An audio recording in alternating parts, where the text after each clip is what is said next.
Luciano Cota. If you guys know him as Luciano Knows Best on Instagram. Luciano, do you really know what's best? I mean, I feel like I'm not gonna say I think I know best and I'm the best ever, but I mean, if you ever ask for advice, people have said, "Oh, so this is why they call you Luciano knows best," and I don't know how and where that came from, but hey, I'll take it. Hey, because you've become kind of like the Oprah of advice on I guess Instagram. so. That started in. I mean, it's always been. I've always had. People ask me for things here and there. Or what should I do with this? And I've always been open. To answer people because I don't want to be, the person to send a friend to go get a therapist that's gonna have to spend, a lot of money. So I was like, Hmm. hey, well, let me, I'm street smart, I'm book smart. So I was like, I think I could, help you out a little bit, and we'll see if it helps or not. So, Search Nights and Who Hurt You movement. How did Search Nights start? Surge Knights has been around for 10 years. Hmm. So I barely became a Surge Knights member 6 years ago. Well, not barely, that's a long time ago, but I became a Surge Knights member 6 years ago. Hmm. So the original creator of Surge Knights is Sergio. Hmm. One day, how my journey became a Surge Knights member, he came up to me at a Q Lounge, which is off I-17 in Dunlap. And he was like, hey, man, I've seen your social media, which my social media is not where it is now. I had like 700 people following me. I was probably following 500. I wasn't out there, but I guess he just saw that I was kind of like the NFL draft. He saw that I was very outgoing, very cool with Hmm. everybody, the life of the party with when I would go to the club scene. So he was like, oh, you want to be this, you want to be that? And I'm like, I'll attempt it, to be in the club scene. And it just went from there. 6 years later, I'm actually officially now the CEO. Yeah, he's still the creator of it, and he still puts his 2 cents in, but he pretty much Uh-huh. passed the torch to me.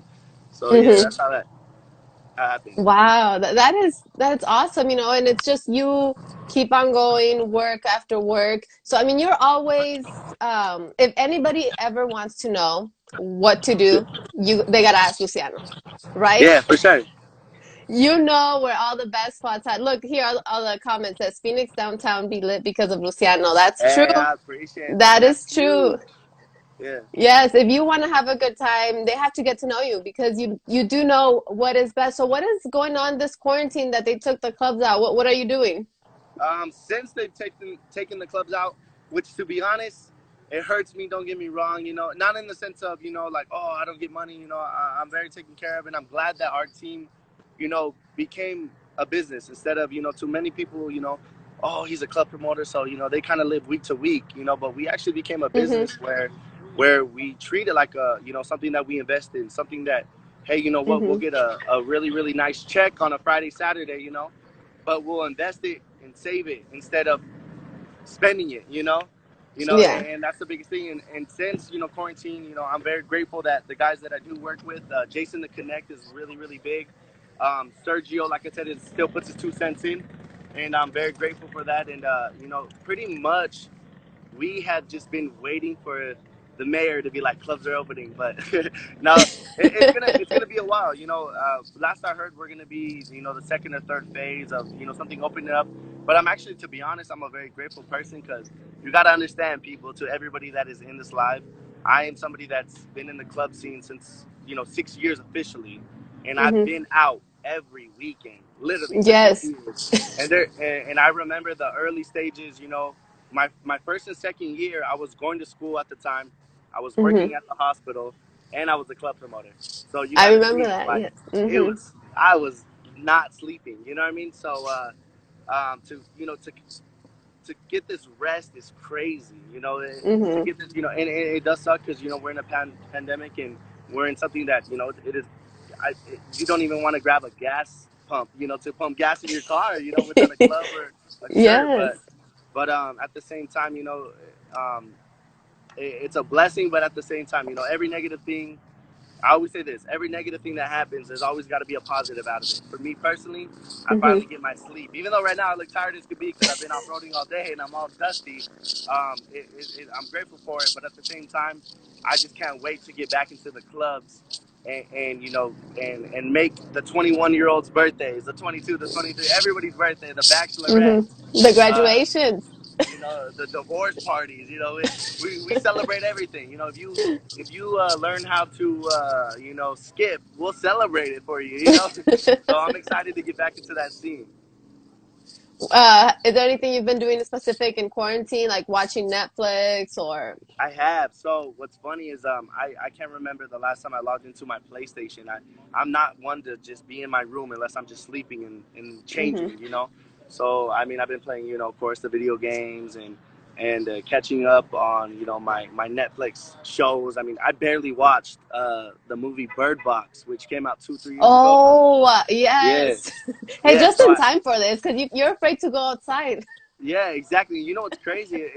If you were to watch that movie, you're gonna be like, "We're low key living that," except we could see it. Hmm. You know what I mean? Yes. So that was a very open movie, and um, it's just wild, to go from somebody, and I'm still in the work mode and all that, to go from not watching movies. I'm telling you, like I'm not a TV watcher. I'm not a movie watcher. Hmm. Of course, to you, like I'm sure you watch every baseball game. You watch every battle. You got to keep updated. Yeah. Hmm. And with me, so with my profession, it's just like you got to stay on social media. You got to make sure you're inviting new people out. You got to do all this. So to be in Hmm. quarantine, to be in the literally be in the room and not be on the ballot and not have to worry about going to the office to go promote and inviting people out, finding new birthdays.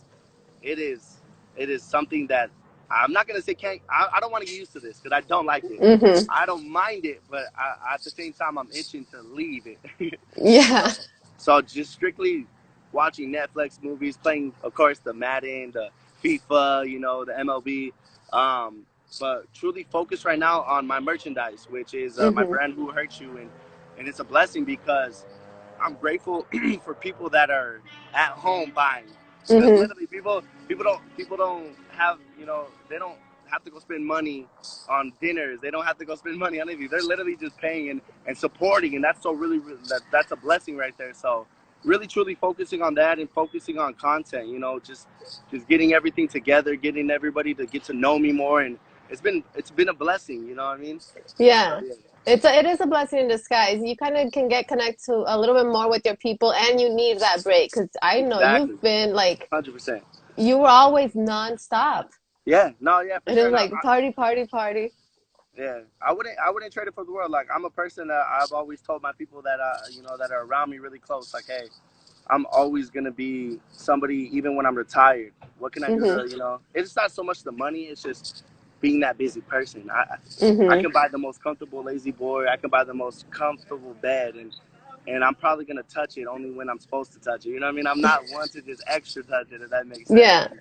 I just always want to do stuff. The latest hobby as well is, like I said, been off roading, is working on my Jeep or working on my other car, and it's just trying to stay busy.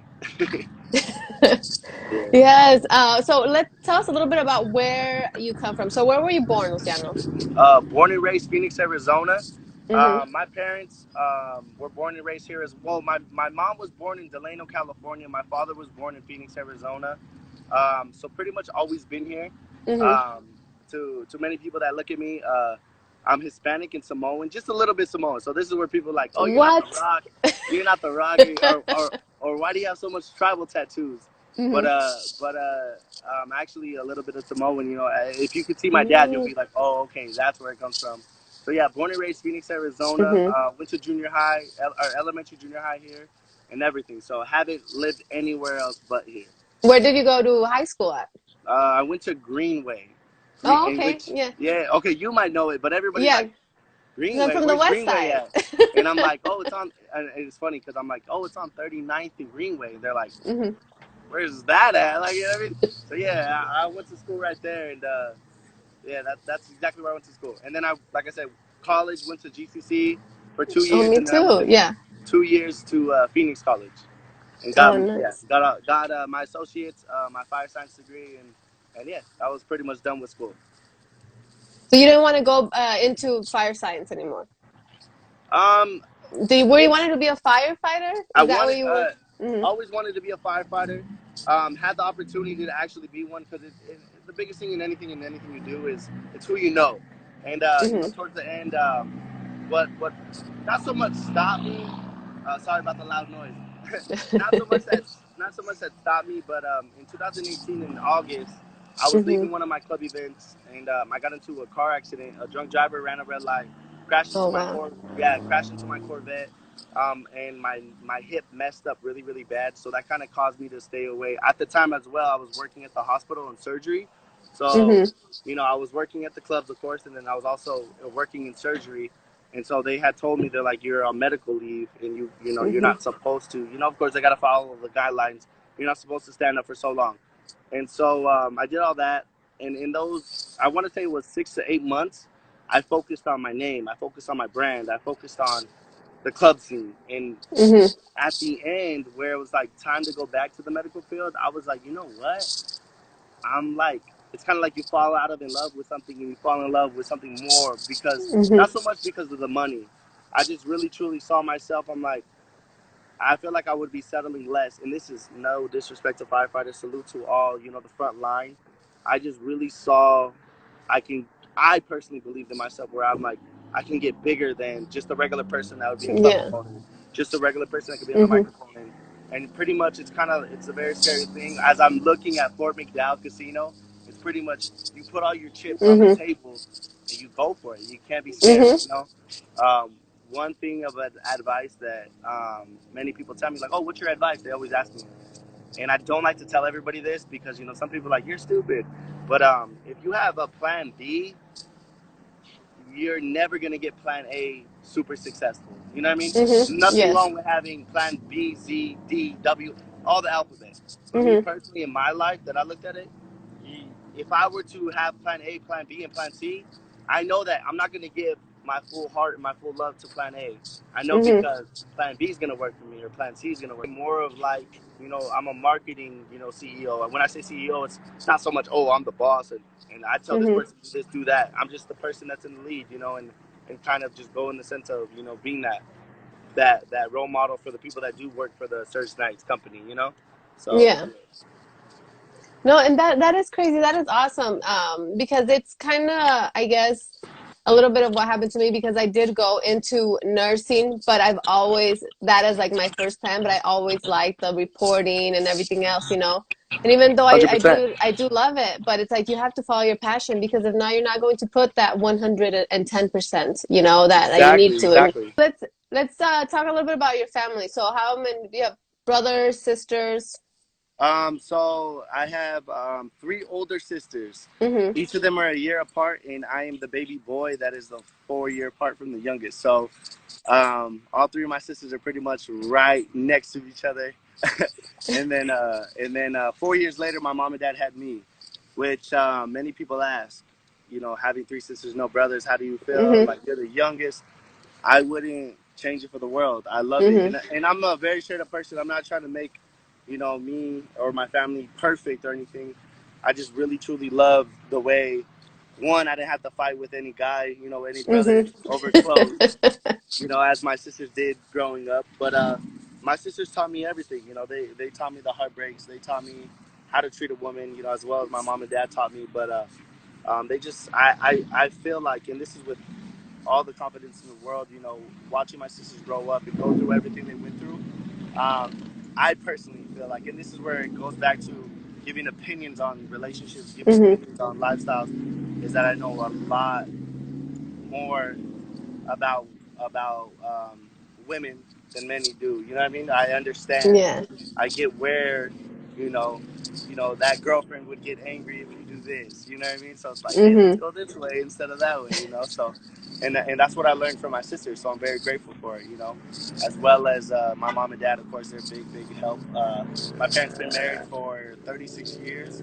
Wow. And I'm very blessed that they've been together that long, and I'm very blessed that they show me the true love. Mm-hmm. And it is true love. You can tell. You know when somebody's truly in love with somebody. And it's a blessing to have that. So yeah, three older sisters. I'm the baby boy, and my mom and my dad, and of course all the dogs, because every Mexican has 20 dogs. How many dogs do you have? At the house, at my mom and dad's house, there's three Chihuahuas or two Chihuahuas. And if I'm saying this wrong, I'm sorry, but I don't know why we even have this dog. I'm surprised we don't have all Chihuahuas, but a Shih Tzu, is it a Shih Tzu? Yeah, Shih Tzu. Yeah. And then for my dad's 65th birthday, I just got him an English Bulldog. Yeah. Oh, cute. Yeah, and then of course, at my sister's house, I have my pit bull to go watch and make sure that they're safe. And then I have another dog at my other sister's, which is a pit bull. So, yeah, I got pit bulls and Man, you go chihuahuas. from pit bulls to little chihuahuas. That's what I'm saying. That's the crazy part. And it's funny because the chihuahuas, when they see the pit bull or the English bulldog, they punk them. Like they get all the big dogs get all scared, and the little dogs are all good. It's crazy. Your parents have been married for a long time, and you Yep. come your OG parents, and you even have them answer questions All on day, yeah. your lives. So, what is one of the best advice that they have given you? I think the biggest thing, I mean, there's so much advice they've given me, but one of the biggest things that I Mm-hmm. really truly, I mean, I listen to them everything they say, but when my parents talk about relationships, only because, it's kind of like asking, like if Tom Brady were to tell you how to be a QB, are you gonna listen or you not? You're gonna listen, and Mm-hmm. and so with my parents, for them being together so long, one of my biggest things, in the lifestyle I live, because everybody is different. I've been in the club scene for so many years. I've Mm-hmm. never truly had problems with being interactive with people, talking to women, talking to just dating and all that stuff. Um, Mm-hmm. the biggest thing is just giving somebody your all. If you're really my dad tells me this every time. He's like, if you're gonna take a female serious, make sure you give her your all, your full divided attention. Don't hype up anybody else around because you wouldn't want that back. And that's, I Yeah. think, one of the Mm-hmm. biggest things. That's one of the biggest things is just being respectful. Of course, being respectful, always respecting your elders, and the don't stop until you're comfortable, and then go harder, if that makes sense. It's kind of like Mm-hmm. Yes. I love if you guys haven't noticed yet, I'm an example type of person. I always say, like, when you work out, like, people ask, oh, how many should I count before I'm good on working out. Many say 12, which is fine, but my dad's pretty much always said, don't count. When I worked out with my dad, there was never Mm-hmm. one, two, three, four. He would see my face, he would see my reaction, he saw that I You was in want more. pain, and then he would be like, five more, six Mm-hmm. more. You know what I mean? And that's how he pretty much said, treat life like that. So, like, that's one of the biggest things, and you know, I kind of use it. It's so basic. So many people think like, oh, you need this advice, that advice, this advice. It's the basics. Like, Mm-hmm. Yeah, some, fundamentals, even basics, everything. Mm-hmm. even some of the questions I receive, like, I'm never gonna judge anybody. I'm never gonna put somebody Mm-hmm. on blast or make fun of them. But I'm just like a recent question I received was, hey, I love this guy. I have no kids, but he has four and he doesn't want anymore. What should I do next? It's kind of like, why were you going to put yourself through that? Not only are you going to put yourself, there's nothing wrong with loving somebody with kids that aren't yours, but it's just like, if he's already with a bunch of kids and on top of that, not wanting to have any more, why are you going to, there's, how many Mm-hmm. people are in this world? It's like, just be patient. That's what's wrong with people. They're not patient. My Jeep kept falling apart left and right.